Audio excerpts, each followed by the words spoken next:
మన ప్రయత్నం అంతా మనం చెయ్యాలి. ప్రయత్నం ఎప్పుడూ సరిపోదు. దైవానుగ్రహం లేకుండా ఏ ప్రయత్నము ఫలించదు. సందేహమేం లేదు అందులో. దైవానుగ్రహం ఉండి తీరాలి. ఆ దైవానుగ్రహం ప్రయత్నం వల్లనే వస్తుంది. అది ప్రయత్నం ఇంటూ దైవానుగ్రహం కాదండి. ప్రయత్నం ముందు నడుస్తుంది, దైవానుగ్రహం వెనక నడుస్తుంది. దయచేసి గమనించండి. తప్పుదారిలో ఆలోచన చేద్ది. వివేకానందుడు చెప్పింది మనకు ఆదర్శం. దైవానుగ్రహం ముందు నడిచి ప్రయత్నం తర్వాత నడవదమ్మా. మందే బాధ్యత జీవితం పట్ల. పుట్టుక మరణం భగవంతుడి చేతిలో ఉన్నాయి. జీవితం అంతా మన చేతుల్లోనే పెట్టాడు భగవంతుడు. నువ్వు ఎలా గడుపుతావో నీ ఇష్టం రా అబ్బాయి అన్నాడు. మనం గడుపుకోవాలి. అందుకని ఆయన నన్ను నడిపిస్తాడు. ఎవరు నన్ను నడిపించరు. ఇక్కడ నువ్వు నడవాల్సిందే ఖచ్చితంగా. ఎంతమంది గురువులు ఎన్ని మాటలు చెప్పినా మాటలు చెబుతారు, వెళ్ళిపోతారు. అది మనం ఆచరించాలి వాటిని. అందుకని ప్రయత్నం ముందు నడుస్తుంటే వెనకాల దైవానుగ్రహం ఎప్పుడు వస్తుంది. దాన్నే వివేకానందుడు చెబుతాడు. దైవానుగ్రహం ఎప్పుడు గాలయ్యా, గాలి ఎప్పుడు వీస్తూనే ఉందయ్యా, నువ్వు తెరసాప పైకెత్తాలి కదా అన్నాడు ఆయన. గాలి వివేకానందుడు చెప్పినట్టుగా మరి ఎవరు చెప్పలేరండి. వివేకానందుడు ఏమంటాడంటే దైవానుగ్రహం ఎప్పుడు ఉంది, ఇప్పుడు ఉండడం లేకపోవడం అలా ఉండదు. ఎప్పుడు అది గాలి. గాలి లేని సమయం ఉందా? గాలి లేని చోటు ఉందా? అది ఎప్పుడూ వీస్తూనే ఉంటుంది. కానీ ఆ వీచే గాలి మనకు అనుకూలంగా ఉండాలంటే ఏం చేయాలి? మనం పడవ మీద వెళ్ళేటప్పుడు తెరచాప పైకి ఎత్తాలి.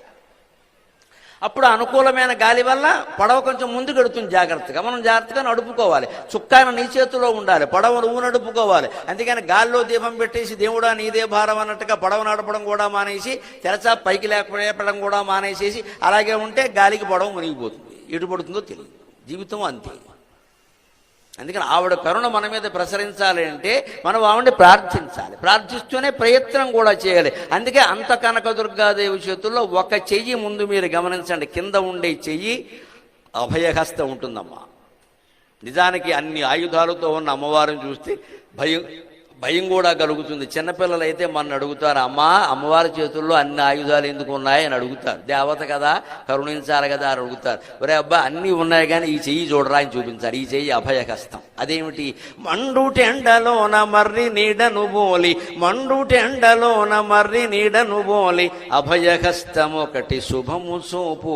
మండుటెండలోన మర్రి నీడను బోలి, అభయహస్తం ఒకటి శుభము సోపు. అది ఎలేకయున్న అమ్మవో బొమ్మవో, అది ఎలేకయున్న అమ్మవో బొమ్మవో, ఎవరు నిన్ను గూర్చి ఏడ్చువారు అని మా ఇంట్లో అమ్మవారి ముందు నేనే ధైర్యంగా మాట్లాడా. ఏం కావాలమ్మా మాకు ఇవన్నీ ఎందుకు? అభయహస్తం ఒకటి మాకు ఎప్పుడు అలా కాపాడుతారని ఒక మాట కనిపించి చెబితే మంచిదే, కనపడకపోయినా ఆ చెయ్యి అలాగే ఉన్నాయి, అవి తీకు.